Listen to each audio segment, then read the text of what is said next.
اعوذ باللہ من الشیطان الرجیم، پناہ لیتا ہوں میں اللہ کی شیطان مردود سے۔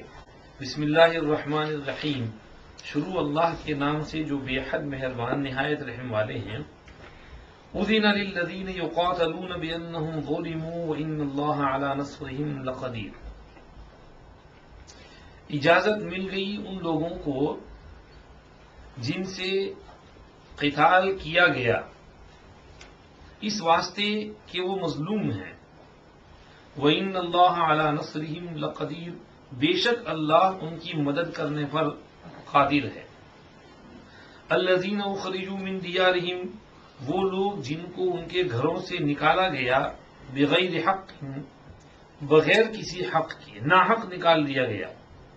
إِلَّا أَن يَقُولُوا رَبُّنَا اللَّهُ، صرف اس وجہ سے کہ وہ کہتے تھے ہمارا رب اللہ ہے۔ وَلَوْلَا دَفْعُ اللَّهِ النَّاسَ بَعْضَهُم بِبَعْضٍ لَهُدِّمَتْ صَوَامِعُ وَبِيَعٌ وَصَلَوَاتٌ وَمَسَاجِدُ يُذْكَرُ فِيهَا اسْمُ اللَّهِ كَثِيرًا، اگر یہ بات نہ ہوتی کہ اللہ لوگوں میں سے بعض کو ہٹا دیتے ہیں دوسروں کے ذریعہ، تو بہت سے عبادت خانے گرا دیے جاتے اور مدد سے اور عبادت کی جگہیں اور مسجدیں جن میں اللہ کا بہت نام لیا جاتا ہے۔ وَلَيَنْصُرَنَّ اللَّهُ مَن يَنْصُرُهُ، اور اللہ ضرور مدد کرے گا اس کی جو اللہ کی مدد کرے۔ إِنَّ اللَّهَ لَقَوِيٌّ عَزِيزٌ، بے شک اللہ بڑی طاقت والے ہیں، زور والے ہیں۔ الَّذِينَ إِن مَّكَّنَّاهُمْ فِي الْأَرْضِ أَقَامُوا الصَّلَاةَ وَآتَوُا الزَّكَاةَ وَأَمَرُوا بِالْمَعْرُوفِ وَنَهَوْا عَنِ الْمُنكَرِ، وہ لوگ ایسے ہیں کہ اگر ہم ان کو زمین میں قدرت دیں تو نماز قائم کریں، زکوٰۃ دیں اور بھلے کام کا حکم کریں اور برائی سے روکیں۔ وَلِلَّهِ عَاقِبَةُ الْأُمُورِ، اور اللہ ہی کے لیے ہر کام کا آخری انجام ہے۔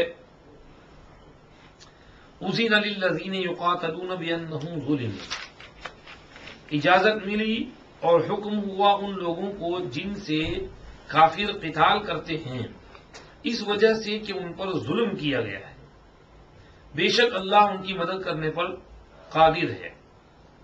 جیسا کہ بتایا تھا اس سے اوپر اللہ نے کہا ان اللہ یدافع عن الذین آمنوا، اللہ دفاع کرتے ہیں، بچاؤ کرتے ہیں ایمان والوں کا۔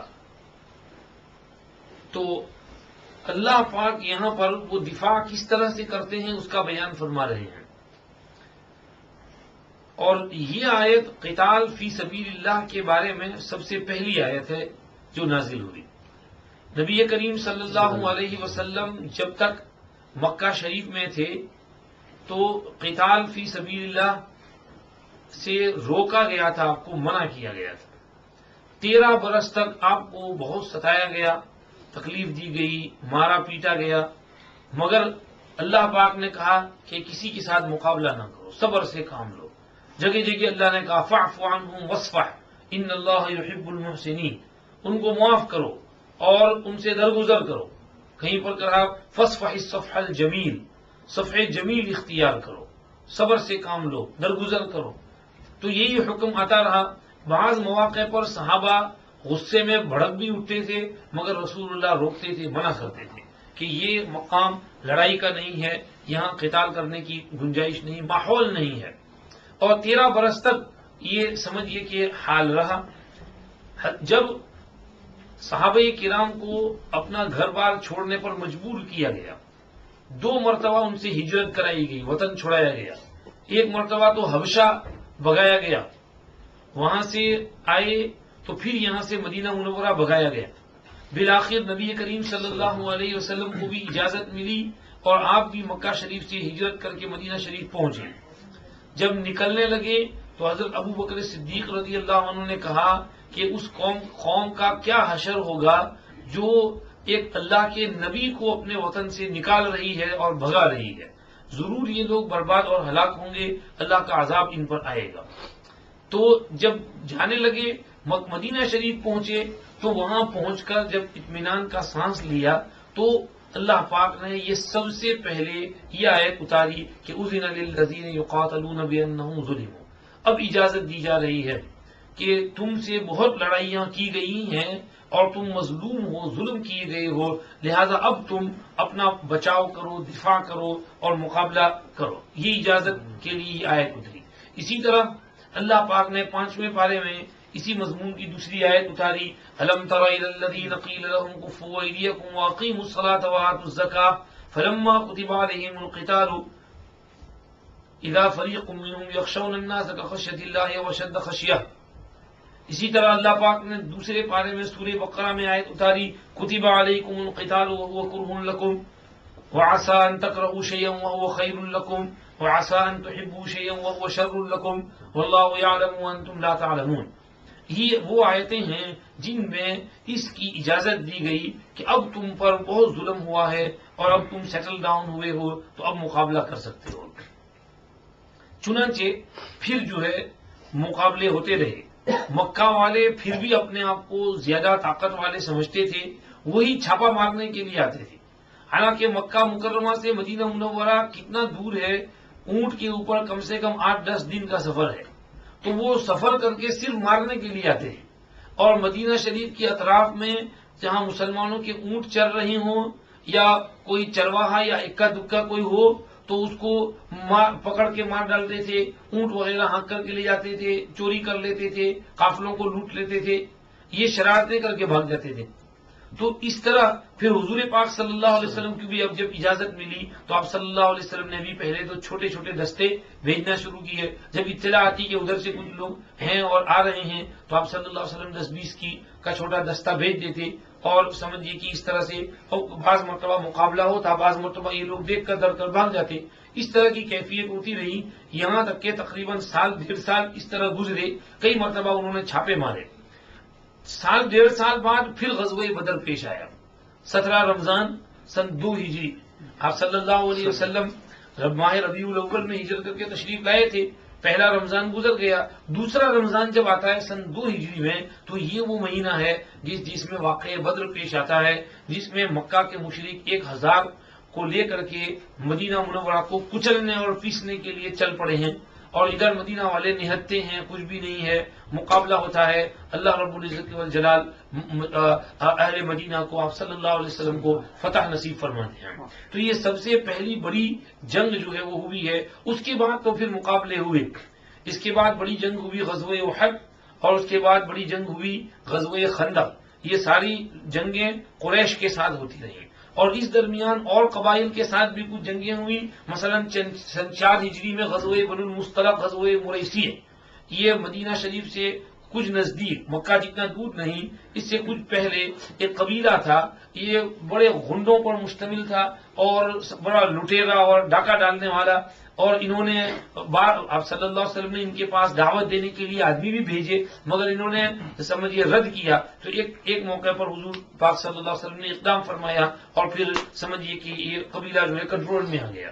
تو اس طرح سے سن 5 ہجری تک تو یہ مقابلے سمجھیے کہ ہوتے رہے اور دفاع وغیرہ ہوتا رہا۔ اس کے بعد سن 6 ہجری میں حضور پاک صلی اللہ علیہ وسلم صرف اور صرف عمرہ کرنے کی نیت سے مکہ شریف چلے، لیکن مکہ والوں نے عمرہ نہیں کرنے دیا، اور دور میدان حدیبیہ میں آپ کو ریسٹرکٹ کر دیا، اور وہاں پر کچھ دن آپ کو گھیراؤ میں رکھا، آپ احرام میں ہیں، پریشان ہیں، نہ احرام کھول سکتے ہیں اور نہ عمرہ کر سکتے ہیں۔ اب جب کافی دنوں تک یہ پریشانی رہی، کوئی ڈائیلاگ ہوا نہیں، پھر آخر میں کچھ لوگ آئے گئے، مصالحت ہوئی، تو صلح کر کے یہ طے ہوا کہ اس سال آپ عمرہ نہیں کر سکتے، ابھی یہیں اپنا احرام کھول دو، توڑ دو اپنا عمرہ، اور آئندہ سال آ کر قضا کرنا ہے اس کی، ابھی نہیں کر سکتے۔ چنانچہ میدان حدیبیہ میں آپ نے اپنے بال کٹوائے، قربانیاں کر دی، جو نظر کے منت کے جانور لائے تھے، اور اس کا گوشت تقسیم کر دیا، غربا مساکین میں واپس چلے گئے۔ سن 7 ہجری میں پورے 1 سال بعد تشریف لائے، اور اپنا جو عمرہ ٹوٹا تھا اس کی قضا کی، اس لیے اس عمرے کو کہتے ہیں عمرۃ القضا، اور اس کو عمرۃ القضیہ بھی کہتے ہیں کہ قضا والا عمرہ، تو حضور نے اپنے عمرے کی قضا کی۔ اس کے بعد سن 8 ہجری میں یہ جو صلح ہوئی تھی اس میں یہ طے ہوا تھا کہ 10 سال تک ہم آپس میں لڑیں گے نہیں، لیکن مکہ کے مشرک جو ہیں وہ کب برداشت کر سکتے تھے، ان کے تو ضمیر خمیر میں لڑائی گھسی ہوئی تھی، تو ان کو تو مارنا تھا، اپنے پاور کے اوپر گھمنڈ اور غرور تھا ان کو، تو اس لیے انہوں نے 2 سال کا عرصہ بھی گزرنا نہیں پایا تھا کہ مدینہ کے اطراف میں ان کے حلیف تھے بنو خزاعہ، تو ان پر آ کر کے حملہ کر دیا، اور بنو خزا حضور کے حلیف تھے، بنو بکر ان کے حلیف تھے، انہوں نے مل کر کے ان کو مارا. انہوں نے جو ہے حضور سے فریاد رسی کی کہ ہمارے اتنے آدمیوں کو مار ڈالا، اتنے آدمیوں کو پکڑ کر لے گئے، ہمارے مکانات جلا دیے، ہمارا یہ کر دیا وہ کر دیا. تو آپ صلی اللہ علیہ وسلم نے کہہ دیا کہ اب تو قریش نے اپنا معاہدہ توڑ دیا اور وہ صلح نامہ جو ہے وہ ٹوٹ گیا، اب ان سے لڑائی ممکن ہے. آپ صلی اللہ علیہ وسلم 10,000 صحابہ کو لے کر چلے اور مکہ مکرمہ کو گھیراؤ میں لے لیا. لڑائی نہیں ہوئی، صرف چھوٹی چھوٹی چپکرش اور ادھر ادھر ذرا سی جھڑپیں ہوئی اور مکہ جو ہے کنٹرول میں آ گیا. اس کے بعد فوراً متصلاً غزوہ حنین ہوا ایک ہی مہینے کے اندر، اور حنین میں بھی پہلے دشمن کو شکست فتح ہوئی، لیکن پھر جو ہے اینڈ آف دا ڈے حضور کو اور صحابہ کو فتح ہوئی. اس کے بعد بڑی جنگ میں غزوہ تبوک آتی ہے. غزوہ تبوک میں آپ صلی اللہ علیہ وسلم 30,000 صحابہ کو لے کر نکلے. دور دراز کا سفر تھا. مدینہ شریف یہاں نیچے ساؤتھ میں ہے اور اس کے اوپر بالکل نارتھ میں یہ تبوک ہے، تقریباً 900 کلومیٹر دور. اس زمانے میں اونٹ کے اوپر 1 مہینے کا سفر تھا. آپ صلی اللہ علیہ وسلم نے سفر کیا 1 مہینے جانے کا، 1 مہینہ آنے کا، کچھ دن وہاں قیام کرنے کا. یہ اس وقت کا جو سمجھیے کہ رومی بادشاہ تھا، تو اس کے کچھ ارادے مدینے پر حملہ کرنے کے ہو رہے تھے. تو اس کے ارادوں کو توڑنے کے لیے آپ صلی اللہ علیہ وسلم کو ادھر جانا پڑا. اس کی ہمت ٹوٹ گئی کہ اتنی بڑی فوج آئی ہے، ان کے پاس طاقت ہوگی، اس لیے وہ ہمت ٹوٹ گئی اور وہ علاقہ پورا کنٹرول میں آ گیا اور پورا جزیرے عرب جو ہے مختصر سے وقت میں تابع بن گیا اور اسلام جو ہے ہر جگہ چپے چپے میں پھیل گیا. یہ اور اس کے بعد تو آپ صلی اللہ علیہ وسلم سن 10 ہجری میں حجۃ الوداع ادا کیا اور سن 11 ہجری میں تو اللہ کو پیارے ہو گئے. بیچ میں ایک غزوہ موتا رہ گیا جو اسی علاقے میں ان سے ہوا تھا. اس میں حضور خود تشریف نہیں لے گئے تھے، صحابہ کا ایک سمجھیے کہ فوجی سریہ بھیج دیا تھا. تو یہ سمجھیے کہ غزوات کی مختصر سی تفصیل ہوئی. اس پورے 10 سال میں کل تقریباً 300 سے کم آدمی مرے ہیں، مگر کتنی بڑی امن اور اطمینان اور پیس والی فضا جو ہے وہ قائم ہو گئی. تو یہ سمجھیے کہ اصل چیز دیکھنے کی ہے کہ اللہ نے اپنے نبی کو جو بھیجا ہے وہ رحمت للعالمین بنا کر بھیجا ہے. بعض مرتبہ رحمت جو ہے سختی میں ہوتی ہے، ہر مرتبہ رحمت نرمی میں نہیں ہوتی. تو یہاں پر ضرورت تھی اس کی کہ اگر کوئی رکاوٹ بن رہا ہے اس کو ہٹایا جائے. اس کے لیے اللہ نے یہ اجازت دی اور حکم دیا کہ اذن للذین یقاتلون بانہم ظلموا. اب تم کو اجازت مل رہی ہے اس لیے کہ تم پر بہت ظلم ہو چکا ہے، تو اب تم دفاع کرو، مقابلہ کرو، اور بے شک اللہ پاک تمہاری مدد کرنے پر قدرت رکھتا ہے. تو یہ وہاں کا ماحول، وہاں کی فضا، وہاں کے حساب سے یہ حکم دیا گیا ہے. اس وقت یہاں پر ہم رہتے ہیں تو اس وقت ہمارے اس پر عمل کرنا نہیں. جیسے کہ ہم نے بتایا آپ صلی اللہ علیہ وسلم کی نبوت والی زندگی کے 2 حصے ہیں، ایک مکی زندگی، دوسرے مدنی زندگی. مکی زندگی میں آپ نے کچھ نہیں کیا، منع کیا تھا درگزر کرو، جتنا بھی ظلم ہو معاف کرو. اور مدنی زندگی میں دفاع کرنے اور ڈیفینس کا حکم ہوا. تو یہاں پر ہم نے کوئی ایسی حرکت نہیں کرنی ہے کہ جس سے کوئی ہمارے اوپر انگلی اٹھا سکے. یہاں مکی زندگی کو سامنے رکھنا ہے اور اللہ کے پاس گر گرانا اور رونا دھونا ہے، یہ کام کرنا ہے. بہرحال چونکہ قرآن شریف میں یہ احکام آئے ہیں اس لیے ہمیں تفسیر کرنی پڑتی ہے اور ہم تفسیر کر رہے ہیں. اور یہ اگر قرآن پاک میں یہ آیتیں نہ ہوں قتال فی سبیل اللہ کی، تو بتاؤ قرآن کمپلیٹ ہوگا کہ ادھورا ہوگا؟ ادھورا ہوگا. قرآن میں اگر صرف نرم باتیں ہوں، میٹھی میٹھی باتیں ہوں اور صرف یہ کہ بہت صوفی صافی یہ وہ اس طرح کی باتیں، تو قرآن ادھورا ہوگا. قرآن کمپلیٹ کتاب تب بنے گا جب ہر قسم کی گائیڈنس اور رہنمائی اس کے اندر پائی جائے. تو یہ مضمون بھی ایسا ہے کہ جس میں رہنمائی کی ضرورت ہے. اللہ پاک قرآن اتارتے تھے اور اس سلسلے میں رہنمائی فرماتے تھے، اس لیے ہم ان آیات کو پڑھتے ہیں اور ان کی تفسیر کرتے ہیں. آگے اللہ پاک اجازت کیوں ملی اس کی علت بیان کر رہے ہیں اور پھر آگے بیان کر رہے ہیں کہ یہ جو عمل ہے قتال فی سبیل اللہ اس کے فائدے کیا ہیں. تو اس کی حکمت کی اجازت ملنے کا ریزن اور اس کے فوائد وہ آگے اللہ بیان کر رہے ہیں. نماز کے بعد پڑھتے ہیں اس کو انشاءاللہ. اعوذ باللہ من الشیطان الرجیم، پناہ لیتا ہوں میں اللہ کی شیطان مردود سے. بسم اللہ الرحمن الرحیم. شروع اللہ کے نام سے جو بے حد مہربان نہایت رحم والے ہیں. بات چل رہی تھی اذن للذین یقاتلون بانہم ظلموا، جن سے قتال کیا جا رہا ہے ان کو اجازت مل گئی اس وجہ سے کہ وہ بہت ظلم کیے جا چکے ہیں، اور وَإِنَّ اللَّهَ عَلَى نَصْرِهِمْ لَقَدِيرٌ، اللہ پاک ان کی مدد کرنے پر قدرت رکھتے ہیں۔ اللہ پاک نے ایک تو یہ کہ یہاں اجازت مل گئی کا تذکرہ کیا، یعنی صحابہ بھی گویا اس کا انتظار کر رہے تھے، ویٹ کر رہے تھے، بلکہ ابن کثیر نے روایت نقل کی کہ بیعت عقبہ کے موقع پر جب مکہ مکرمہ یہ حج کے موقع پر مدینہ شریف سے وہ 70-72 انصار آئے تھے اور مینا میں گھاٹیوں میں انہوں نے بیعت کی تھی، تو اس وقت انہوں نے کہا یا رسول اللہ یہاں پر یہ لوگ آپ پر بہت ظلم کر رہے ہیں، آپ ہمیں اجازت دو، ہم طاقت جمع کر کے یہیں پر ان کا مقابلہ کرتے ہیں۔ لیکن آپ صلی اللہ علیہ وسلم نے فرمایا نہیں، مجھے اس کی اجازت ابھی نہیں ملی ہے، اس لیے ایسا نہیں کر سکتے، اور یہ مصلحت کے خلاف بھی تھا، اس لیے منع کیا۔ تو یہ اجازت گویا ہجرت کے بعد اتری، اس میں اجازت بھی دی، اور اللہ اکبر، اللہ پاک نے اس میں بشارت بھی سنا ہے، کہہ دیا وَإِنَّ اللَّهَ عَلَى نَصْرِهِمْ لَقَدِيرٌ، یہ اللہ پاک ان کی نصرت پر قدرت رکھتا ہے۔ اللہ پاک نے دوسری جگہ کہا وَلَيَنْصُرَنَّ اللَّهُ مَن يَنْصُرُهُ إِنَّ اللَّهَ لَقَوِيٌّ عَزِيزٌ إِن تَنْصُرُوا اللَّهَ يَنْصُرْكُمْ وَيُثَبِّتْ أَقْدَامَكُمْ، تم اللہ کی مدد کرو، اللہ تمہاری مدد کریں گے۔ اور سمجھیے کہ اللہ پاک نے نصرت کا بھی یہاں پر وعدہ کر دیا اور فرما دیا اللہ ان کی نصرت پر قدرت رکھتا ہے۔ یہ بھی اشارہ کر دیا کہ اللہ پاک نے یہ اجازت تمہیں دی، حالانکہ اللہ چاہتے تو خود بھی اس کام کو کر سکتے تھے، لیکن یہ دنیا چونکہ دارالاسباب ہے، اس لیے اللہ چاہتے ہیں کہ اسباب کے درجے میں تم محنت کرو اور پھر تمہیں اس کا اجر اور ثواب ملے، اور اس فتح اور کامیابی کی نسبت تمہاری طرف ہو۔ اس کو اللہ نے کہا وَلَنَبْلُوَنَّكُمْ حَتَّى نَعْلَمَ الْمُجَاهِدِينَ مِنْكُمْ وَالصَّابِرِينَ وَنَبْلُوَ أَخْبَارَكُمْ، ہم تمہیں آزمائیں گے اور چیک کریں گے۔ أَمْ حَسِبْتُمْ أَن تَدْخُلُوا الْجَنَّةَ وَلَمَّا يَعْلَمِ اللَّهُ الَّذِينَ جَاهَدُوا مِنْكُمْ وَيَعْلَمَ الصَّابِرِينَ، تم نے یہ گمان کر رکھا ہے کہ تم جنت میں یوں ہی چلے آؤ گے، حالانکہ اللہ نے ابھی جانا نہیں، تمیز نہیں کی ہے ان کے درمیان جو تم میں سے مجاہدہ اور محنت کرنے والے ہیں، اور اللہ نے ابھی تک جانا نہیں کہ کون صبر کرنے والے ہیں اور ڈٹنے والے ہیں، ڈٹ کر رہنے والے ہیں۔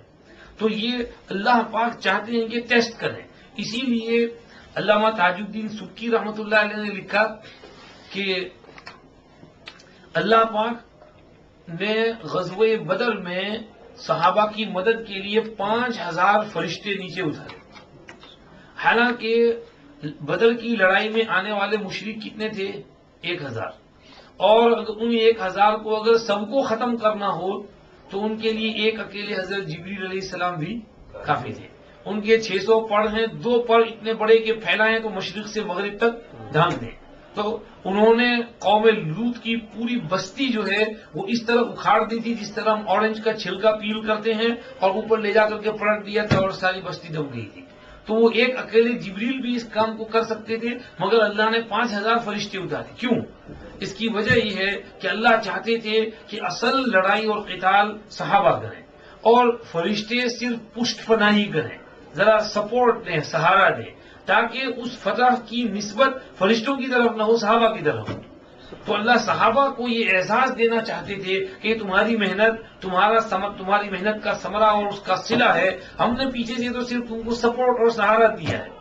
تو یہ اللہ یہاں پر اشارہ کر رہے ہیں کہ اجازت مل گئی ہے اور تمہاری نصرت پر میں قدرت رکھتا ہوں، تم محنت کرو، میں پیچھے سے سپورٹ دوں گا، اور آگے تمہیں اللہ فتح نصیب فرمائیں گے۔ محنت کرنا تمہارا کام، کامیابی دینا میرا کام۔ صحابہ فرشتوں کو دیکھ رہے تھے؟ بعض صحابہ نے دیکھا تھا، سب نے نہیں، بعض نے دیکھا تھا۔ آپ صلی اللہ علیہ وسلم نے تو دیکھا ہی تھا۔ حضرت سعد بن ابی وقاص کہتے ہیں میں نے 2 آدمیوں کو دیکھا کہ حضور کے دائیں بائیں لڑ رہے ہیں، ان کو نہ میں نے پہلے دیکھا تھا نہ بعد میں دیکھا تھا۔ جب حضور کو کہا گیا فرمایا وہ جبرائیل اور میکائیل تھے جو میرے ساتھ لڑ رہے تھے، جن کو تم نے دیکھا۔ تو یہ ایک صحابی جو ہیں ایک کہتے ہیں کہ میں ایک شخص کے پیچھے دوڑ رہا تھا اور وہ بھاگا، تو میں اس کو مارنے والا تھا کہ اتنے میں میرے کان میں آواز پڑی اقدم حیزوم، حیزوم آگے بڑھ، اور پھر میں نے دیکھا کہ اس کو ایک کوڑا لگا اور وہ گرا، اور جو کوڑے کی آواز آئی اور چیخنے کی آواز آئی، وہ گرا، میں نے اس کو پلٹ کے دیکھا تو اس کے ناک پر ایک چوڑا بروز پڑا ہوا تھا، پھٹی ہوئی تھی اس کی ناک۔ تو یہ حضور سے کہا گیا، فرمایا یہ وہ جو فرشتوں کی مدد آئی تھی یہ تھی، اور حیزوم حضرت جبریل علیہ السلام کے گھوڑے کا نام تھا جس پر وہ سوار ہو کر آئے تھے۔ تو یہ سمجھیے کہ اللہ پاک نصرت کرنے کے اوپر قادر ہیں، صحابہ نے دیکھا بھی ہے فرشتوں کو۔ اور سمجھیے بہت سے اہل بصیرت کا قول ہے کہ اس وقت اللہ پاک نے جن 5000 فرشتوں کو مدد کے لیے مقرر فرمایا تھا، انہوں نے وہ وردی پہن لی اور پہنے ہوئے ہیں اور قیامت تک پہنے رکھیں گے، جب بھی ضرورت پڑے گی اتر آئیں گے۔ ضرورت صرف اس کی ہے فضائے بدر پیدا کرو، بدر کا جو ماحول تھا وہ پیدا ہوگا، فرشتے اتر پڑیں گے۔ اور بدر کا ماحول کیا تھا؟ سارے اسباب چھوڑ کر کے، دنیا سے کٹ کر کے اللہ پر بھروسہ کرنا، کیونکہ اسباب کے درجے میں مسلمانوں کے پاس کچھ نہیں تھا، صرف 313 آدمی اور سامنے 1000، اور ان کے پاس تو بے شمار گھوڑے اور اونٹ، اور ادھر صرف 72 اونٹ اور 2 گھوڑے، اور پھر ہتھیار کے اندر کسی کے پاس تلوار ہے تو زرہ نہیں ہے، ڈھال نہیں، کسی کے پاس ڈھال ہے تو تلوار نہیں، اور کوئی جو ہے لاٹھی لے کر کے آیا ہوا ہے۔ بلکہ یہ بھی معجزہ پیش آیا کہ ایک صحابی کے ہاتھ میں حضور کی وہ لڑ رہے تھے، تلوار ٹوٹ گئی ان کی، حضور نے ان کو لاٹھی پکڑائی، انہوں نے اس کو پکڑا تو وہ تلوار بن گئی، اور پھر اس سے وہ لڑتے رہے۔ اس کا پھر مستقل نام پڑ گیا، اس کا نام تھا العون، کہ اللہ کی طرف سے غیبی مدد میں یہ تلوار آئی ہے، اور وہ صحابی مرتے دم تک اس کو اپنے پاس رکھے رہے، استعمال کرتے رہے۔ تو یہ اللہ کی طرف سے غیبی مدد جو ہے، یہ نصرین لقدیر، نصرت جو ہے اللہ کرتے تھے اور ہوتی تھی۔ فرشتوں کو دیکھا بھی تھا صحابہ نے، فرشتوں نے مدد بھی کی تھی، اور سمجھیے کہ اس میں اللہ پاک نے بڑی فتح نصیب فرمائی۔ ہاں، کافروں نے تو نہیں دیکھا تھا، لیکن کافروں کو شیطان نے وارننگ سنا دی تھی۔ سورہ انفال میں ہے وَإِذْ زَيَّنَ لَهُمُ الشَّيْطَانُ أَعْمَالَهُمْ وَقَالَ لَا غَالِبَ لَكُمُ الْيَوْمَ مِنَ النَّاسِ وَإِنِّي جَارٌ لَكُمْ فَلَمَّا تَرَاءَتِ الْفِئَتَانِ نَكَصَ عَلَىٰ عَقِبَيْهِ وَقَالَ إِنِّي کیا ہے آگے؟ بَرِيءٌ مِّنكُمْ، نہیں کیا ہے؟ إِنِّي أَرَىٰ مَا لَا تَرَوْنَ إِنِّي أَخَافُ اللَّهَ وَاللَّهُ شَدِيدُ الْعِقَابِ۔ کہتے ہیں کہ شیطان نے کافروں کے عمل ان کے سامنے مزین کیے، ان کو خوب پیٹا اور چڑھایا اور کہا لا غالب لکم اليوم من الناس۔ شیطان اس دن آیا تھا اس دور کے ایک کافر کی شکل میں، انسان کی صورت، سراقہ ابن مالک ابن جعشم کی شکل میں، اور آ کر کے سب کو کہنے لگا، کیونکہ یہ دوسرے قبیلے کے تھے، وہ سمجھے اس کا سردار آیا ہوا ہے، حالانکہ وہ سردار تو اپنے گھر میں بیٹھا ہوا تھا، یہ شیطان آیا تھا اس کی شکل میں، اور کہنے لگا میں تمہاری مدد کے لیے آیا ہوں، ماشاءاللہ، واہ شاباش، بہت اچھا کام کرو، چلو مقابلہ کرو، لا غالب لکم اليوم من الناس، آج کوئی تمہارے اوپر غالب نہیں آ سکتا، دیکھو تو تمہارا مجمع کتنا بڑا ہے، اور وَإِنِّي جَارٌ لَكُمْ، میں بھی تمہارا پشت پناہ ہوں، میری قوم بھی ابھی آ رہی ہے اور تمہیں سپورٹ کرنے کے لیے۔ فَلَمَّا تَرَاءَتِ الْفِئَتَانِ، لیکن جب دونوں فوجیں آمنے سامنے ہوئی تو نَكَصَ عَلَىٰ عَقِبَيْهِ، ایڑیوں کے بل پیچھے بھاگا اور کہنے لگا إِنِّي أَرَىٰ مَا لَا تَرَوْنَ إِنِّي أَخَافُ اللَّهَ وَاللَّهُ شَدِيدُ الْعِقَابِ، مجھے تو وہ چیزیں دکھائی دے رہی ہیں جو تم کو نہیں دکھائی دے رہی ہیں، مجھے اللہ کا ڈر لگ رہا ہے، اللہ کا عذاب بڑا سخت ہے، بھاگا وہاں سے۔ تو شیطان نے دیکھا تھا اور اس نے کافروں کو بتایا تھا کہ یہ فرشتے آئے ہیں اور اب جو ہے مشکل مسئلہ ہو گیا ہے، دم دبا کے بھاگا وہاں سے۔ تو کافروں نے تو نہیں دیکھا تھا، لیکن شیطان نے دیکھ کر ان کو وارننگ سنا دی تھی کہ وہ آگے ہیں۔ تو یہ چیز ہے۔ بہرحال اللہ پاک نے یہاں پر کہہ دیا وَإِنَّ اللَّهَ عَلَىٰ نَصْرِهِمْ لَقَدِيرٌ، اور پیچھے بھی یہ ہوتا رہا ہے، جہاں کہیں اللہ کی راہ میں اللہ کے بندے قربانی دیتے رہے تو اس میں اللہ کی غیبی مدد پہنچتی رہی ہے۔ اور صرف یہ پرانے زمانے میں نہیں، جب بھی اللہ ضرورت پڑتی ہے اللہ پاک دیتے ہیں، مدد کرتے ہیں، یہ سمجھیے اللہ کی دنیا ہے اور اللہ پاک جو چاہتے ہیں وہی ہوتا ہے۔ آگے اس کی حکمتیں اور بسم اللہ الرحمن الرحیم۔ تو اللہ رب العزت والجلال فرماتے ہیں الذین اخرجوا من دیارہم بغیر حق، یہ بندے وہ ہیں جنہیں ناحق ان کے گھروں سے نکال دیا گیا، اور گھر سے نکال بھگانا یہ کوئی آسان کام نہیں ہے۔ میرے گھر میں کوئی آ جائے، آپ کے گھر میں کوئی آ جائے، نکلو یہاں سے، آج سے یہ گھر میرا ہے، تو ان کو کیسا لگے گا؟ تو صحابہ کرام کے ساتھ ایسا ہی ہوا تھا کہ گھر سے مجبور کر کے نکال بھگایا تھا، ایسے حالات پیدا کر دیے کہ یہ پریشان ہو گئے، بیچاروں کی دکانیں، بزنس ہیں، اچھی دکانیں چلتی تھی، عثمان غنی کی، عبد الرحمن بن عوف کی، بڑے بڑے امیر تھے یہ لوگ، تو ان کو ایسا مجبور کیا، مارا پیٹا کہ یہ دکان چھوڑ کے بھاگ گئے وہاں سے، اور کافروں نے اس دکان پر قبضہ کر لیا۔ تو جن کو نکال دیا گیا ان کے گھروں سے ناحق اور بلا کسی وجہ کے، صرف اس وجہ سے کہ ان یقولوا ربنا اللہ، انہوں نے کہا ہمارا رب اللہ ہے، ہم اللہ کے سامنے جھکیں گے، کسی اور کے سامنے نہیں، نہ کسی بت کی عبادت کریں گے نہ کسی اور معبود کی، ہم ایک اکیلے اللہ کی عبادت کریں گے. اس بنا پر ان کو نکال دیا گیا. اللہ پاک سورہ والسماء ذات البروج میں کہتے ہیں وما نقموا منهم الا ان يؤمنوا بالله العزيز الحميد الذي له ملك السماوات والارض والله على كل شيء شهيد. اصحاب الاخدود کو ان سے جو ضد تھی وہ یہی تھی کہ یہ اللہ کو کیوں مانتے ہیں، حالانکہ اللہ تو عزیز و حمید ہے، اس کی بادشاہت ہے آسمان میں اور زمین میں، اور اللہ ہر چیز پر گواہ ہے اور دیکھنے والا ہے، تو اس اللہ کو ماننے پر کیا ضد کرنا اور نکالنا. اللہ دوسری جگہ کہتے ہیں یخرجون الرسول وإياكم ان تؤمنوا بالله ربكم، وہ رسول کو اور تم کو نکالتے ہیں صرف اس وجہ سے کہ تم اللہ کو مانتے ہو. فرعون نے جب جادوگروں کو شہید کیا ہے تو فرعون سے انہوں نے یہی کہا تھا وما تنقم منا الا ان آمنا بالله الا ان آمنا بآیات ربنا، تجھ کو ہم سے صرف یہی غصہ ہے کہ ہم ہمارے رب کی باتوں پر ایمان لا چکے ہیں. سورہ مائدہ میں اللہ کہتے ہیں قل یا اہل الکتاب هل تنقمون منا الا ان آمنا بالله وما انزل الینا وما انزل من قبل وان اکثرکم فاسقون. اہل کتاب تم کو ہم پر یہی غصہ ہے کہ ہم اللہ پر ایمان کیوں رکھتے ہیں اور اس پر جو ہم پر اترا اور اس پر جو تم پر اترا. ہم تمہاری کتاب کو بھی مانتے ہیں کہ اللہ کی کتاب ہے اور ہماری کتاب کو بھی مانتے ہیں، لیکن تم صرف اپنی کتاب کو مانتے ہو، ہماری کتاب کو نہیں مانتے. تو اس پر کیا ضد کرنا اور غصہ کرنا. اللہ پاک یہی کہہ رہے ہیں کہ الا ان یقولوا ربنا اللہ، ان کے نکالنے کی وجہ صرف یہی تھی کہ یہ ربنا اللہ کیوں بولتے ہیں. ان کو کہو ربنا اللہ چھوڑ دو، باقی سمجھیے کہ ہم تمہارے ساتھ ہیں، ہمارے جیسے بن جاؤ تو ہم تمہیں کچھ نہیں کریں گے. تو ان کو نکال دیا گیا ان کے گھروں سے ناحق صرف اس وجہ سے کہ وہ بولتے تھے ربنا اللہ، اللہ ہمارا رب ہے اور کوئی نہیں.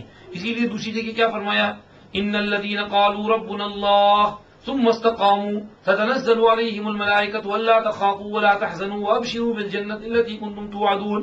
جو لوگ بولتے ہیں ربنا اللہ اور پھر سیدھی چال چلتے ہیں تو ان پر اللہ کے فرشتے اتر پڑتے ہیں اور کہتے ہیں ڈرو نہیں، غم نہ کرو، خوشخبری لے لو اس جنت کی جس کا تم سے وعدہ کیا گیا ہے. یعنی جب ان کا انتقال ہوتا ہے ایسے مستقیم لوگوں کا تو اللہ پاک ان کے لیے اسپیشل فرشتے بھیجتے ہیں جو بڑے آرام سے پیسفلی ان کی روح نکالتے ہیں اور ان کو جنت میں پہنچاتے ہیں. تو اس کو کہا الا ان یقولوا ربنا اللہ. آگے ولولا دفع اللہ الناس بعضهم ببعض، اگر یہ بات نہ ہوتی کہ اللہ لوگوں میں سے بعض کو بعض کے ذریعے دفع کرتے ہیں اور ہٹا دیتے ہیں تو ضرور منہدم کر دیے جاتے عبادت خانے اور چرچ اور سینگوگ اور مسجدیں جن میں اللہ کا کثرت سے نام لیا جاتا ہے. اللہ بعضوں کو بعضوں سے دفع کرتے ہیں. اس مضمون کی ایک آیت دوسرے پارے کے اخیر میں بھی ہے سورہ بقرہ میں وَلَوْلَا دَفْعُ وَقَتَلَ دَاوُودُ جَالُوتَ وَآتَاهُ اللَّهُ الْمُلْكَ وَالْحِكْمَةَ وَعَلَّمَهُ مِمَّا يَشَاءُ وَلَوْلَا دَفْعُ اللَّهِ النَّاسَ بَعْضَهُم بِبَعْضٍ لَفَسَدَتِ الْأَرْضُ وَلَكِنَّ اللَّهَ ذُو فَضْلٍ عَلَى الْعَالَمِينَ. اللہ پاک نے اوپر سے طالوت اور جالوت کا قصہ بیان کیا اور بیان کیا داؤد نے جالوت کو قتل کر دیا، ڈیوڈ اور گولیت کی لڑائی. اللہ پاک نے اشارہ کیا کہ یہ قتال فی سبیل اللہ کوئی نئی چیز نہیں ہے، یہ پچھلی قوموں سے چلا آ رہا ہے. اور حضرت موسیٰ علیہ السلام نے بھی قتال فی سبیل اللہ کیا تھا، داؤد علیہ السلام نے بھی، سلیمان علیہ السلام نے بھی، تمہاری کتب کے اندر لکھا ہوا ہے یہ. تو اگر اللہ پاک کہتے ہیں قتل داؤد جالوت وآتاہ اللہ الملک والحکمہ وعلمہ ما شاء. آگے کہا اگر یہ بات نہ ہوتی کہ اللہ پاک بعضوں کے ذریعے دوسروں کو دفع کرتے ہیں، ہٹا دیتے ہیں، یہ بات نہ ہوتی تو زمین میں فساد مچ جاتا. لیکن اللہ تمام جہاں والوں پر بڑے فضل والے ہیں. اگر ایک ہی قوم ہر وقت ڈومیننٹ اور غالب رہے تو زمین میں فساد برپا ہو جائے. تو اللہ پاک پلٹتے رہتے ہیں اور اونچ نیچ یہ آتی رہتی ہے دنیا میں. تو اس کو کہا کہ اگر اللہ بعضوں کو بعضوں کے ذریعے دفع نہ کرتے، یعنی اللہ کی راہ میں قربانی دینے والوں کے ذریعہ ظالموں کو اللہ ختم نہ کرتے تو زمین میں فساد مچ جاتا. یہاں پر بھی وَلَوْلَا دَفْعُ اللَّهِ النَّاسَ بَعْضَهُم بِبَعْضٍ ان کی ایک سمجھیے کہ تفسیر یہی ہے. نمبر 2 دوسری تفسیر وہاں پر قرطبی رحمۃ اللہ علیہ نقل کرتے ہیں وَلَوْلَا دَفْعُ اللَّهِ النَّاسَ یعنی عَمَّن لَا يَأْتِي الْمَسَاجِدَ بِمَن يَأْتِي الْمَسَاجِدَ وَعَمَّن لَا يَغْزُو بِمَن يَغْزُو. کہ جو لوگ مسجد میں نماز پڑھنے کے لیے نہیں آتے اللہ ان سے مصیبت دفع کرتے ہیں ان کی برکت سے جو نماز پڑھنے کے لیے مسجد میں آتے ہیں، اور جو جہاد فی سبیل اللہ میں نہیں جاتے اللہ ان سے دفاع کرتے ہیں ان کے ذریعے جو جاتے ہیں. تو اگر یہ بات نہ ہوتی کہ اللہ پاک گیون ٹیک نہ کرتے، یہ دفاع نہ کرتے، تو زمین میں فساد مچ جاتا. اور نمبر 3 تیسری تفسیر یہ آئی کہ ولولا دفع اللہ الناس بعضهم ببعض، یعنی علماء، فضلاء، صلحاء اور ان کی دعائیں اور اس کی برکت سے اللہ پاک لوگوں سے آفات، مصیبتیں، پریشانیاں، بلایا اور کلامیٹیز اور سمجھیے کہ یہ اللہ پاک ان کو دور کرتے ہیں. اگر ایسا نہ ہو، یہ فضلاء اور صلحاء اور علماء اور اہل اللہ اگر نہ رہیں تو پوری زمین میں فساد مچ جائے. اسی لیے قیامت کب قائم ہوگی؟ جب روئے زمین پر کوئی ایک بھی اللہ اللہ کہنے والا نہ رہے گا. تو اللہ پاک کہیں گے اب دنیا کو باقی رکھنے کی کوئی ضرورت نہیں، ختم کرو دنیا میں. تو اللہ نیک بندوں کے ذریعہ زمین میں بہت سی پریشانیاں اور مصیبتیں دور کرتے ہیں. اسی کو وہاں پر قرطبی نے بعض اشعار کی شکل میں نقل کیا ہے، لولا عباد اللہ رکعوا وصبیۃ من الیتامی رضعوا ومہملات فی الفلاۃ رتعوا لصب علیکم العذاب الاوجع. اگر اللہ کے کچھ ایسے بندے نہ ہوں جو ہر وقت رکوع سجدے میں رہتے ہیں، اور اگر یہ معصوم بچے نہ ہوں جو دودھ پیتے رہتے ہیں، اور اگر یہ گونگے جانور نہ ہوں جو بیچارے چرتے رہتے ہیں اور کچھ کر نہیں سکتے ہیں، تو اللہ کا بہت تکلیف دہ عذاب تمہارے اوپر آ جائے. لیکن ان رکوع کرنے والے بندوں کی طفیل میں ان معصوم بچوں کی وجہ سے اور یہ بیچارے جانور ہیں جن کا کوئی قصور نہیں، ان کی برکت سے اللہ تمہارے اوپر عذاب نہیں اتارتے، ورنہ تمہارے گناہوں کی پاداش اور نحوست میں فوری طور پر تم پر عذاب آ جانا چاہیے. تو لولا دفع اللہ الناس بعضهم ببعض، یہ اس کی وہاں تیسری تفسیر یہ وارد ہوئی ہے کہ اللہ نیک بندوں کے ذریعہ سمجھیے بہت سی چیزیں دفع کرتے ہیں. یہ اس لیے ہم کہتے ہیں کہ یہاں والوں کو سوچنا چاہیے کہ اللہ کے نیک بندے یہاں پر آئے ہوئے ہیں تو ان کی برکت سے ان سے بہت سے عذاب اور بلایا ٹلے ہوئے ہیں. تو ان نیک بندوں کی، صوفیوں کی اور بزرگوں کی قدر کرنی چاہیے. اگر یہ ان صوفیوں کی، بزرگوں کی قدر کریں گے تو محفوظ رہیں گے. اگر ان کی قدر نہیں کریں گے تو اللہ کی پکڑ اور آفت آ پڑے گی. اور یہ بات عجیب ہے، اللہ کے نیک بندے جہاں ہوتے ہیں وہاں سمجھیے بڑی حفاظتیں ہوتی ہیں. حضرت شبلی رحمۃ اللہ علیہ کہا کرتے تھے، جب بغداد میں رہتے تھے، فرماتے تھے انا امان لأہل هذه الارض، میں اس پورے خطے والوں کے لیے امن کا ذریعہ ہوں. یعنی میں زندہ ہوں اس لیے یہاں امن ہے. لوگوں کو اس وقت ان کی بات سمجھ نہیں پڑتی تھی. جب ان کا انتقال ہو گیا دنیا سے چلے گئے، کچھ ہی دنوں میں تاتاریوں نے حملہ کیا اور پورے بغداد میں تہس نہس کر دیا اور قیامت برپا کر دی.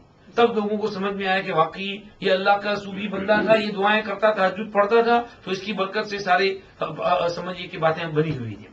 اور یہ بہت دیکھا گیا. امام نووی رحمۃ اللہ علیہ شرح مسلم میں نقل کرتے ہیں، ابن محیریز کہتے ہیں، ان کے ایک شاگرد کہتے ہیں، کننا لنعد بقاء ابن محیریز امانا لأہل الارض، کہ ابن محیریز کی حیات اور زندگی کو ہم روئے زمین والوں کے لیے امن سمجھتے ہیں. اور سمجھیے کہ اور جگہوں پر بھی حضرت شیخ نور اللہ مرقدہ قطب الاقطاب ہیں، حضرت جب تک حیات تھے تو وہاں پر بہت امن تھا. سہارنپور میں مدرسے کے اندر میں جھگڑے وغیرہ سب دبے ہوئے تھے فتنے. حضرت تشریف لے گئے اور یہ سب گڑبڑ سڑبڑ شروع ہو گئی. تو یہ اللہ والے جو ہوتے ہیں وہ بہت امان اور حفاظت کا ذریعہ ہوتے ہیں. تو اس کو کہا ولولا دفع اللہ الناس بعضهم ببعض، کہ اللہ پاک ان نیک بندوں کے ذریعہ بہتوں سے مصیبتوں کو، بلایا کو، پریشانیوں کو دفع کرتے رہتے ہیں. تو سمجھیے ان کی قدر کرنی چاہیے. یہ یہاں پر سمجھایا جا رہا ہے. دیکھتے بھی ہیں دنیا میں کتنی پریشانیاں آتی ہیں.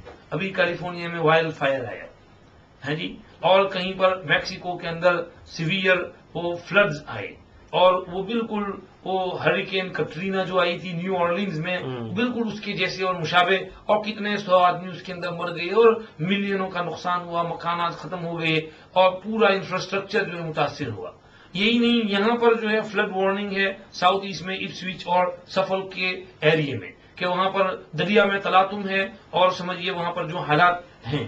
تو یہ چیزیں آتی ہیں، یہ اللہ کی طرف سے غیبی چیزیں ہیں. اللہ پاک سمجھ نصیب فرمائے، کچھ عقل نصیب فرمائے، اور اللہ اپنی اطاعت فرما برداری کی توفیق دے. اور یہ جو اللہ کے نیک بندے ہیں، صوفی بزرگ ہیں، ان کے پیچھے پڑنے کے بجائے ان کے پاؤں دھونے اور پاؤں دبانے کی اللہ پاک ان کو توفیق دے.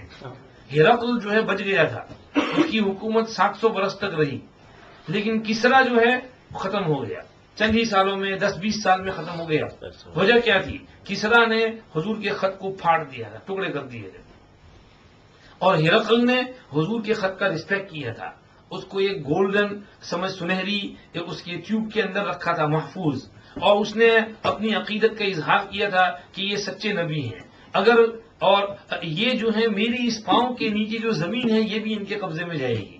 اگر میں ان کے پاس ہوتا تو ان کے پاؤں دھوتا اور ان کی خدمت کرتا.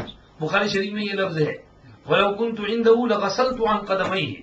تو ہرقل نے چونکہ حضور کا رسپیکٹ کیا تھا تو اس کی سلطنت بچی رہی 6-7 صدیوں تک. بھلے منحصر ہو گئی سمجھیے کہ قسطنطینیہ میں، لیکن بہرحال بچی رہی. تو اس کا بچاؤ یہ حضور کے ادب اور رسپیکٹ احترام کی وجہ سے تھا. تو یہاں بھی اگر اللہ والوں کا ادب اور صوفیوں اور بزرگوں کا احترام کریں گے تو سمجھیے بچیں گے. اس کو کہا وَلَوْلَا دَفْعُ اللَّهِ النَّاسَ بَعْضَهُم بِبَعْضٍ. بہرحال یہ چیزیں نہ ہوں، ایک تو یہ کہ اللہ کی راہ میں جان قربان کرنے والے، اور دوسرے یہ صوفی بزرگ لوگ، اگر یہ باتیں نہ ہوں تو اللہ پاک یہاں کیا کہہ رہے ہیں لَهُدِّمَتْ صَوَامِعُ، گرا دیے جائیں اور ڈھا دیے جائیں بہت سے عبادت خانے. صوامع یہ صومعۃ کی جمع ہے. صومعۃ یہ عبادت خانے یہ نصارہ کے راہبوں کے ہوتے تھے، شرائنز اور مونسٹریز، جس میں یہ اکیلے عبادتیں کرتے تھے اور سمجھیے مونکس اور ننز بن کر کے رہتے تھے. تو سمجھیے اس کو صوامع کہتے ہیں. وبیع یہ جمع ہے بیعۃ کی، اور بیع کہتے ہیں نصارہ کی عبادت خانے چرچ کو. تو چرچ کو بیع کہتے ہیں جہاں عام طور پر عمومی طور پر نصارہ جاتے ہیں. اور صلوات یہ کہتے ہیں یہود کی عبادت خانے. یہ اصل میں یہ سمجھیے صلوت ان کے یہاں ہے، اور انگریزی میں اس کو سینگوگ کہتے ہیں. تو سینگوگ کو عبرانی زبانے میں صلوت کہتے ہیں، اور وہاں سے یہ بن کر کے صلوات بن گیا. تو اور یہ تو ان کی عبادت خانے ہوئے. اور وہ مساجد یہ کس کا عبادت خانہ؟ اللہ کا، مسلمانوں کا. اللہ مسلمان مساجد میں عبادت کرتے ہیں. تو اگر اللہ پاک کچھ لوگوں کو دوسروں کے ذریعے دفع نہ کرے، یعنی اللہ کی راہ میں قتال کرنے والوں کے ذریعہ اللہ پاک ظالموں کو دفع نہ کریں، تو کیا ہو جائے؟ بہت سے عبادت خانے بھی گرا دیے جائیں، مدرسے اور چرچ بھی گرا دیے جائیں، اور بہت سے سینگوگز بھی گرا دیے جائیں، اور مسجدیں بھی گرا دی جائیں. اور پچھلے زمانے میں یہ ساری چیزیں ہوتی تھیں. ظالم لوگ بخت نصر اور اس قسم کے جہاں جاتے تھے کوئی چرچ نہیں چھوڑتا تھا، کوئی سینگوگ نہیں چھوڑتا تھا، کوئی صومعہ اور عبادت خانہ نہیں چھوڑتا تھا جس کو نہ گرائے اور ختم نہ کرے. تو اللہ پاک پھر اس کے مقابلے میں کسی کو کھڑا کرتے تھے جو اس کو ختم کرے. تو اللہ پاک جو ہے یہ حق اور باطل کی جنگ جو ہے یہ روز اول سے چلی آ رہی ہے، یہ کوئی نئی جنگ نہیں ہے. تو اللہ کہتے ہیں کہ یہ اللہ کا دستور ہے کہ اللہ پاک اپنے بعض بندوں کے ذریعے دوسروں کو دفع کرتے ہیں. تو اس وجہ سے دنیا کا نظام چلتا رہتا ہے اور یہ چیزیں محفوظ رہتی ہیں. اس میں ابن خویزمنداد کے حوالے سے امام قرطبی نقل کرتے ہیں کہ اس میں یہ اشارہ ہوا اسلامی فوج اگر کسی علاقے کو فتح کرے تو وہاں کسی بھی مذہب کے عبادت خانے کو گرانے کی اجازت نہیں ہے.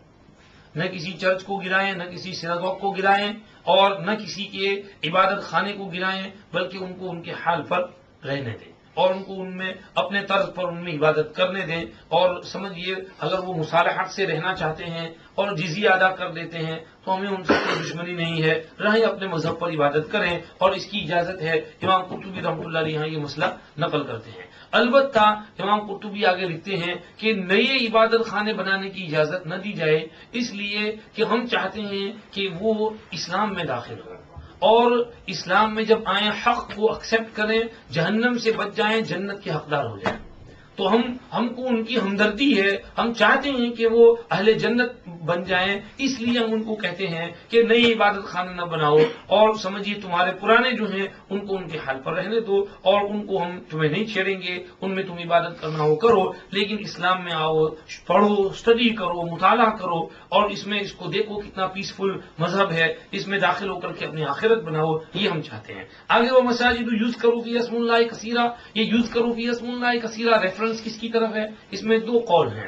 بعض مفسرین تو کہتے ہیں پچھلی تمام چیزوں کی طرف، کہ مونکس بھی اپنے عبادت خانوں میں اور مونسٹریز میں اور سینگوگز میں بھی، چرچ میں بھی، اپنے اپنے زمانے میں جب یہ لوگ حق پر تھے تو اللہ کا بہت ذکر کرتے تھے، اللہ کی بہت عبادتیں کرتے تھے، اور ان کے زمانے میں جو ان کے اہل حق تھے، حقی بہت بزرگ تھے، حضرت عیسیٰ علیہ السلام کے حوالی اعلیٰ درجے کے بزرگ تھے، اپنے زمانے کے اونچے اونچے اصحاب تھے، حضرت موسیٰ علیہ السلام کے ساتھی، اور ان کے پیچھے ان کی قوم میں نیک پیغمبروں کا ساتھ دینے والے وہ بڑے اونچے جنتی ہیں، سابقین اولین اور سلۃ من الاولین وقلیل من الآخرین۔ اللہ پاک نے سورہ واقعہ میں ان کی طرف اشارہ کیا ہے کہ وہ بھی ان کے جو پچھلی قوموں میں جو نیک لوگ آئے ہیں جنہوں نے اللہ کا کہنا مانا وہ جائیں گے، اللہ پاک ان کو جنت میں اعلیٰ درجات نصیب کریں گے۔ تو وہ لوگ اپنے اپنی عبادت خانوں میں جو کرتے تھے جب وہ حق پر تھے اس کو کہہ رہے ہیں کہ سمجھیے کہ یوز کرو فی اسم اللہ کثیرا، اللہ کا بہت نام ہوتا تھا۔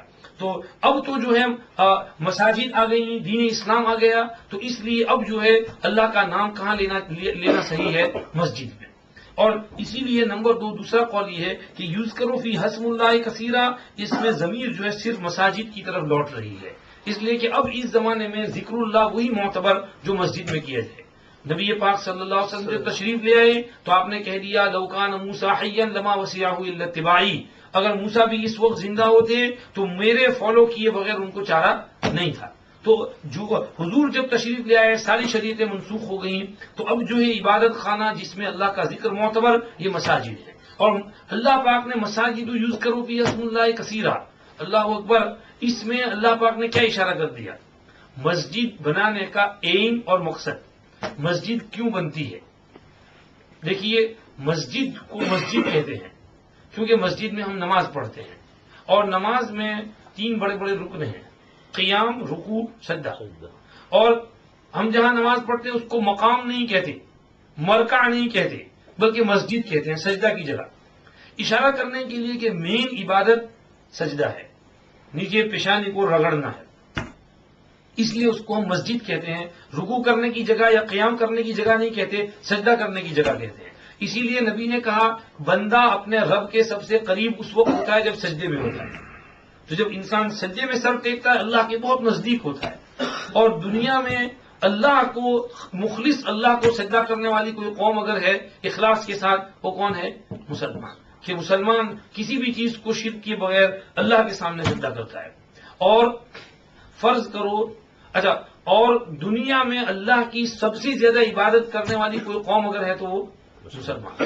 فرض کرو ایک چھوٹی سی مسجد ہے، اس میں 20 مصلی پابندی سے 5 وقت کی نماز پڑھتے ہیں، اور تو روزانہ اس مسجد میں اللہ کو ایک مصلی جو ہے کم سے کم 100 سجدے کرتا ہے، کیونکہ ایک مصلی دن میں صبح سے شام تک نماز جب پڑھتا ہے تو 50 رکعت تو پڑھتا ہی ہے، 20 رکعت تو فرض اور وتر کی ہو گئی، اور باقی 30 رکعت وہ سنت اور نوافل اوابین وغیرہ، تو ایوری ڈے 50 رکعت ایک مصلی پڑھتا ہے، تو کتنے سجدے ہوئے 50 رکعت میں؟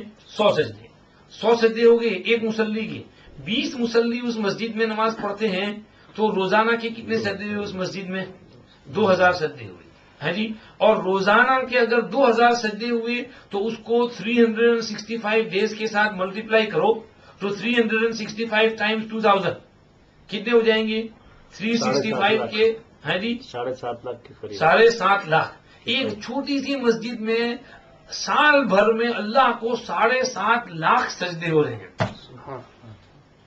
اور یہ تو ہم نے 20 ریگولر مصلی گنے ہیں، اس میں ہم نے جمعہ کی نماز نہیں گنی، عیدین کی نماز نہیں گنی، تراویح کی نماز نہیں گنی، اس میں ہم نے گھروں میں عورتیں جو نماز پڑھتی ہیں وہ نمازیں نہیں گنی، ہم نے صرف ایک مسجد میں باجماعت نماز جو پڑھتے ہیں اس کو گنا ہے۔ تو مسجد کا مقصد جو ہے اللہ کی عبادت ہے، مسجد کا مقصد کوئی پالیٹکس نہیں، کوئی وہاں پر فساد دنگا مچانا نہیں، اور وہاں پر کوئی سمجھیے کہ ٹیررزم ویررزم کچھ نہیں، مسجد کا مقصد صرف اور صرف اللہ کی عبادت ہے۔ اللہ نے اس کو اشارہ کیا وہ مساجد یذکر فی اسم اللہ کثیرا، اور الحمدللہ ہم مسجد میں یہی کرتے ہیں، اللہ کی عبادت کرتے ہیں، ہم صوفی لوگ ہیں، اللہ کو مانتے ہیں، اللہ کی طرف توجہ کرتے ہیں، اللہ سے دعائیں مانگتے ہیں، اور کوئی کام نہیں ہمارا مسجد کے اندر۔ اس کو اللہ نے کہا وہ مساجد یذکر فی اسم اللہ کثیرا، مسجدیں جن میں اللہ کا کثرت سے نام لیا جاتا ہے۔ اللہ کہتے ہیں وَلَيَنْصُرَنَّ اللَّهُ مَن يَنْصُرُهُ، اللہ ضرور مدد کریں گے اس کی جو اللہ کی مدد کرے گا۔ ان اللہ لقوی عزیز الذین ان مکناہم فی الارض، یہ بندے تو ایسے ہیں کہ اگر ہم ان کو زمین میں اسٹیبلش کر دیں اور قدرت دے دیں تو وہ 4 کام کریں گے، نماز قائم کریں گے، زکوٰۃ دیں گے، بھلائی کا حکم دیں گے، برائی سے روکیں گے، اللہ ہی کے لیے ہر کام کا آخری انجام ہے۔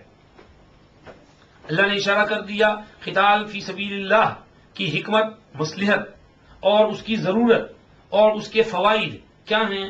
یہ کہ زمین میں اللہ کی عبادت ہونے لگے. زمین پیدا کس نے کی؟ اللہ نے. اس میں سب کچھ بنایا کس نے؟ اللہ نے.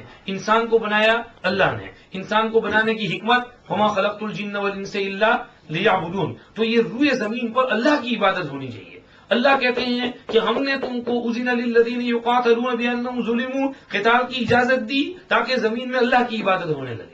تو قتال فی سبیل اللہ سے مقصد کوئی فساد دنگا نہیں اور کوئی خرابی خرابہ نہیں، بلکہ اللہ کی زمین پر اللہ کی عبادت کرانا ہے کہ لوگ اللہ کے سامنے سجدہ کرنے لگیں اور نماز پڑھنے لگیں اور اللہ کے لیے اپنا مال خرچ کرنے لگیں. اقاموا الصلاۃ وآتوا الزکوٰۃ، دونوں عبادتوں کی طرف اشارہ ہو گیا. ایک عبادت جسمانی ہے اور دوسری عبادت مالی ہے. تو اپنے جسم سے بھی اللہ کی عبادت کریں، اور وہ جسم سے عبادت کیا ہے؟ نماز ہے، روزہ ہے، ذکر ہے، تسبیح ہے، تلاوت ہے. اور مال سے عبادت صدقہ ہے، خیرات ہے، زکوٰۃ ہے. تو یہ مالی عبادت، جانی عبادت، دونوں عبادتیں صرف اس کے لیے ہونے لگیں، اللہ کے لیے ہونے لگیں. جانور کی قربانی، نذر و نیاز، یہ صرف اللہ کے لیے ہو، کسی بت کے نام پر، کسی غیر کے نام پر نہیں، اللہ کے نام پر ہو. اور وہ امروا بالمعروف، دوسروں کو بھی نیک کام کا حکم دیں اور برائی سے روکیں. حالانکہ دوسرے لوگ نیک کام سے روکتے ہیں اور برائی کا حکم دیتے ہیں. ان کی کوششیں یہ ہوتی ہیں کہ زنا پھیلے، شراب نوشی پھیلے، ڈرگز پھیلیں، برائیاں پھیلیں. لیکن اللہ کے بندے یہ کہتے ہیں نہیں، زنا ختم کرو، شراب خوری ختم کرو، ڈرگز ختم کرو، گندا ماحول ختم کرو، لواطت نہیں ہونی چاہیے. تو یہ جو غلط کام ہے، غلط کو غلط کہنا ضروری ہے. تو یہ بندے اس لیے اللہ کی راہ میں ان کاموں کو کریں تاکہ بھلائی کا حکم دیں اور برائیوں سے روکیں، اور اللہ ہی کے لیے ہر کام کا آخری انجام ہے. آگے وہیں یکذبوا کا حضور کو اللہ تسلی دے رہے ہیں، اس کو بعد میں پڑھیں گے اگر اللہ نے چاہا. وآخر دعوانا الحمدللہ رب العالمین.